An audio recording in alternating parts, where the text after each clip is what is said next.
Se nos ha planteado una pregunta fascinante y, seamos sinceros, increíblemente ambiciosa. ¿Es posible definir el amor desde un punto de vista lógico, matemático o filosófico?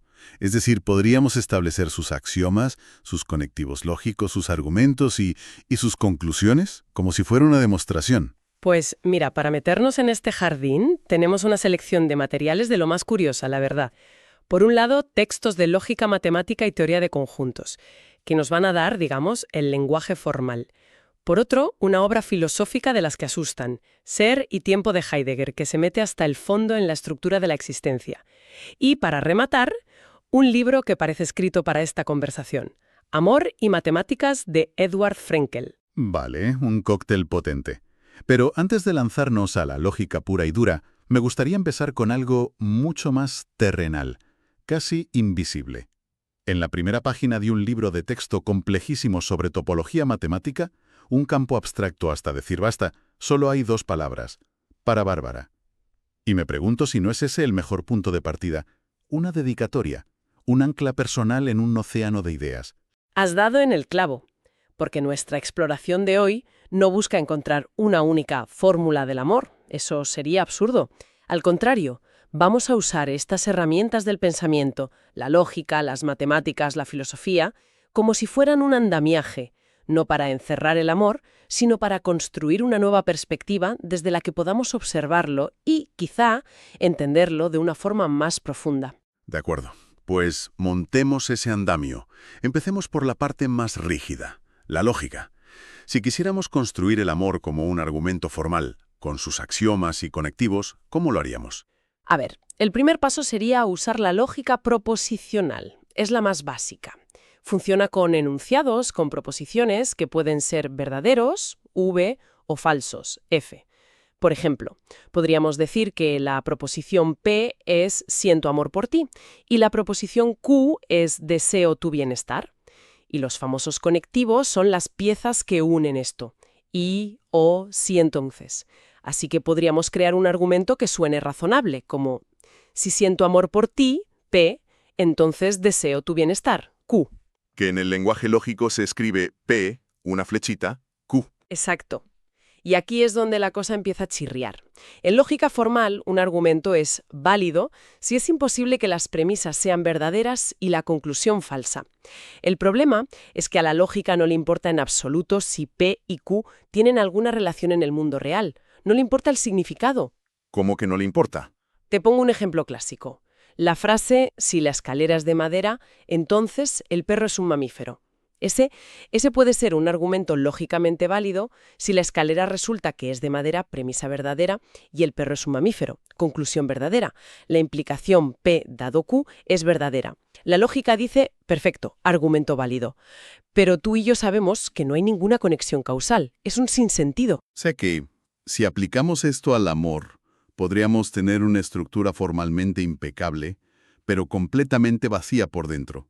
Es como aprender la química de los pigmentos de un cuadro, saber la composición del azul ultramar y del vermellón, pero no tener ni idea de por qué la noche estrellada de Van Gogh te pone la piel de gallina. Esa es la analogía perfecta. De hecho, el propio Frenkel dice algo muy parecido en su libro. Afirma que enseñar matemáticas sin mostrar su belleza y su alma es como si en clase de arte nos enseñaran a pintar una verja una y otra vez, pero nunca nos hablaran de Van Gogh. La técnica es correcta, pero se pierde toda la esencia. La lógica nos da la verja, pero no el arte. Entiendo. La lógica es el esqueleto, pero un esqueleto no es una persona. Le falta la vida, la pasión. Y creo que aquí es donde la propuesta de Edward Frenkel se vuelve tan interesante, ¿no? Porque él habla de amor y matemáticas. Justo. Él nos invita a un cambio de perspectiva radical, ver las matemáticas no como un conjunto de reglas frías y calculadoras, Sí, ¿no? sino como lo que realmente es para quienes las practican, una búsqueda apasionada, una forma de arte, una experiencia casi mística. Pero en su libro, y en una película que dirigió, Ritos de Amor y Matemáticas, él habla de una fórmula del amor. Un momento. ¿Me estás diciendo que de verdad existe algo así? Porque, con todo el respeto por Frenkel, suena un poco a estrategia de marketing. A ciencia ficción barata. No es un truco.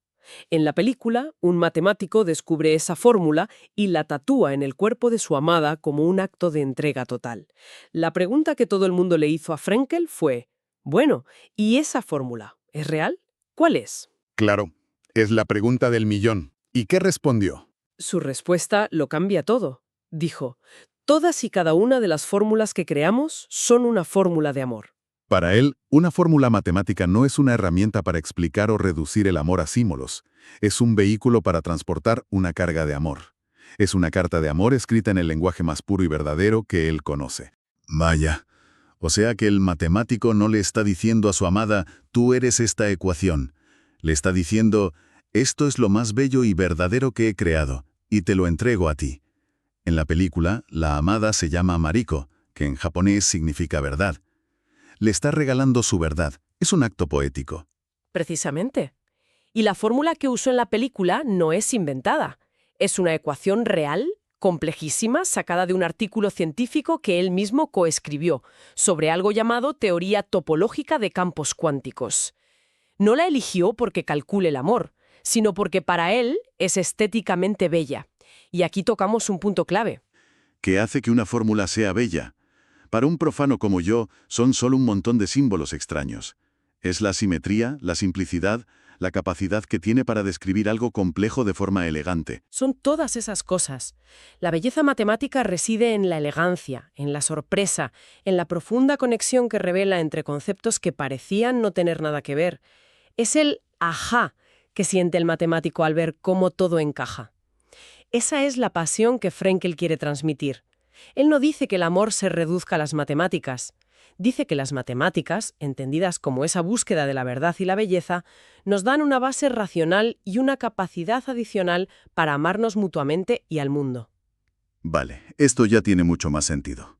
La lógica nos da una estructura vacía. Las matemáticas, vistas a través de los ojos de Frenkel, pueden llenar esa estructura de belleza, pasión y poesía, pero sigo sintiendo que nos falta algo.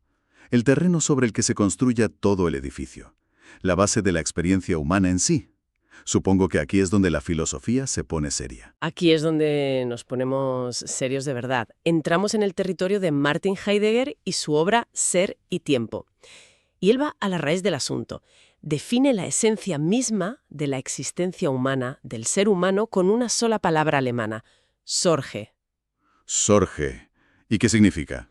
Normalmente se traduce como cuidado o cura, pero para Heidegger no es una emoción, no es estar preocupado por algo, es la estructura fundamental de nuestro ser, es lo que somos, y la define con una frase que parece un trabalenguas. El ser humano es un anticiparse a sí estando ya en un mundo en medio de los entes. Espera, frena. Acabas de invocar a un demonio filosófico. ¿Podemos bajar eso a la tierra? Porque así de primeras no he entendido absolutamente nada. Por supuesto. Vamos a desglosarlo. La parte que nos interesa para hablar del amor es cómo esa estructura, ese cuidado, se manifiesta en nuestras relaciones con los demás. Heidegger lo llama Fürsorge, que podríamos traducir como solicitud o preocupación por el otro. A ver. La primera es un modo de cuidado que, en sus palabras, le quita al otro el cuidado. Es decir, se pone en su lugar, toma las riendas, lo reemplaza. Es el que domina la relación, el que soluciona todos los problemas del otro. A corto plazo puede parecer un acto de amor, pero a la larga genera dependencia y anula a la otra persona. A ver si lo pillo con un ejemplo. El primer modo sería como el padre sobreprotector que para que su hijo no sufra le hace los deberes todas las noches. Aparentemente le está cuidando, pero en realidad le está impidiendo aprender. Le está quitando su propia responsabilidad, su propio cuidado. Y el segundo modo. Tu ejemplo es perfecto. El segundo modo de solicitud es radicalmente opuesto. En lugar de sustituir al otro, Heidegger dice que se anticipa a su poder ser. No le quita el cuidado, sino que se lo devuelve. Es el padre que en lugar de hacerle los deberes, se sienta con su hijo, le ayuda a entender el problema, le da las herramientas, pero deja que sea él quien encuentre la solución. Le ayuda a ser libre para sí mismo. Vaya, eso es un análisis increíblemente potente. No es una fórmula, desde luego, pero es como una brújula moral para cualquier tipo de relación, no solo amorosa. La pregunta fundamental que plantea es, ¿mi forma de cuidar te hace más dependiente de mí o te ayuda a ser más libre y más tú? o se domina o se libera. Esa es la disyuntiva. Suena genial en la teoría, pero también suena terriblemente difícil. En la vida real, la línea entre ayudar a alguien a ser libre y controlarlo por su propio bien puede ser muy fina, ¿no? Es un ideal casi inalcanzable. Sin duda. Heidegger describe los extremos para que entendamos el concepto, pero la vida real transcurre en la escala de grises. Lo importante es la dirección en la que se apunta. Y para demostrar que esta idea no es una invención moderna, él recurre a una antigua fábula latina, la fábula de Cura. La fábula de Cura. Sí, en la fábula, Cura, el cuidado, está paseando y cogió un trozo de barro y empieza a moldear una figura. Mientras piensa que ha creado, aparece Júpiter y le da espíritu. Luego aparece Telus, la tierra, y le da cuerpo. Y empiezan a discutir sobre quién debe ponerle nombre y poseer a la criatura. Al final, eligen a Saturno, el tiempo, como juez. Un tribunal de dioses no está mal. Y la sentencia de Saturno es esta. Júpiter, que le dio el espíritu, lo recuperará a su muerte. Telus, que le dio el cuerpo, también lo recuperará. Pero como fue Cura quien lo formó primero, ella lo poseerá mientras viva. La conclusión filosófica es demoledora. El cuidado, el amor, no es algo que hacemos de vez en cuando. Es lo que somos. Es nuestra esencia desde que somos moldeados hasta que morimos. Hemos hecho un viaje increíble. Empezamos con la pregunta de si podíamos definir el amor con axiomas y acabamos de ver que la lógica proposicional con su frío P entonces Q nos da una estructura correcta pero sin alma. Es una casa sin nadie dentro. Luego, las matemáticas, a través de Frenkel, nos ofrecieron una perspectiva mucho más rica. La fórmula no era una definición, sino una expresión de amor, un poema escrito en el lenguaje de la belleza y la verdad. La matemática puede amueblar esa casa y llenarla de arte. Y finalmente la filosofía de Heidegger nos ha dado los cimientos. Ha definido el cuidado no como una acción o una emoción, sino como la estructura misma de nuestro ser en el mundo con otros. Es el terreno sobre el que se levanta toda la casa. Exacto. Hemos explorado el esqueleto, la poesía y los cimientos. Y todo esto me lleva a darle una última vuelta de tuerca a la pregunta con la que empezamos. Hemos intentado encontrar los axiomas del amor. Pero, ¿y si hemos estado mirando en la dirección equivocada? En lugar de buscar los axiomas del amor, ¿qué pasaría si el amor es el axioma? En matemáticas y en lógica, un axioma es una proposición tan evidente que se acepta sin demostración. Es un punto de partida, una verdad fundamental sobre la que se construye todo un sistema de teoremas y conclusiones. No se puede demostrar, solo se puede aceptar para empezar a construir. Quizá el amor no es una conclusión a la que se llega después de un largo argumento, sino la premisa fundamental e indemostrable desde la que construimos todos los demás teoremas de nuestra vida. No es algo que tengamos que probar, sino el punto de partida que hace que todo lo demás tenga sentido.